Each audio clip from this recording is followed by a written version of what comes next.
15 August জাতীয় শোক দিবসের ছুটি ঘোষণা করে ইতোপূর্বে হাইকোর্টে দেয়া রায় স্থগিত করেছে সুপ্রিম কোর্টের আপিল বিভাগ। গতকাল প্রধান বিচারপতি সৈয়দ রেফাত আহমেদের নেতৃত্বাধীন আপিল বিভাগ এই আদেশ দেন।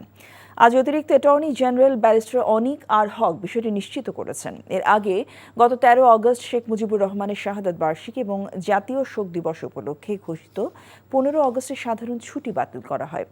অন্তর্বর্তী সরকারের উপদেষ্টা পরিষদের বৈঠকে ছুটি বাতিলের ওই সিদ্ধান্ত হয়। 1996 সালে আওয়ামী লীগ সরকারের আমলে প্রথম 15 আগস্টকে জাতীয় শোক দিবস ঘোষণা করা হয়। বিএনপি নেতৃত্বে 4 দলীয় জোট সরকার ক্ষমতায় এলে তাদের মন্ত্রিসভার এক বৈঠকে জাতীয় শোক দিবস এবং সরকারি ছুটির সিদ্ধান্তটি বাতিল করা হয়। পরবর্তীতে এই আদেশের বিরুদ্ধে আওয়ামী লীগ সমর্থিত 3 জন আইনজীবী রিট আবেদন করলে হাইকোর্ট বিএনপি নেতৃত্বাধীন জোট সরকারের মন্ত্রিসভার সিদ্ধান্তকে অবৈধ ঘোষণা করে রায় দেন। সম্প্রতি হাইকোর্টের ওই রায় স্থগিত চেয়ে আপিলের আবেদন করে রাষ্ট্রপক্ষ।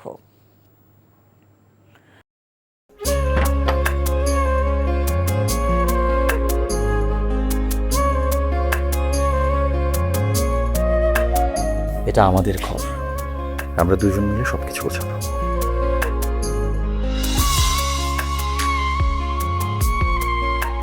বাহ, এই ঘরটা এতদিন মরে আসছিল, নতুন বউয়ের হাত পরে একটা চক চক চক চক করতেছে।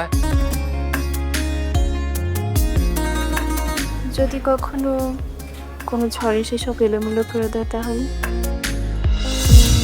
আরে তুমি আসছো, তোমার বউয়ের হাতে রান্না খুবই চমৎকার।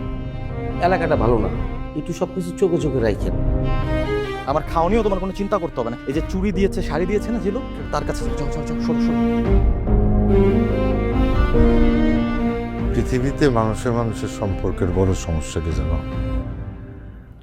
ভুল বোঝাবুঝি।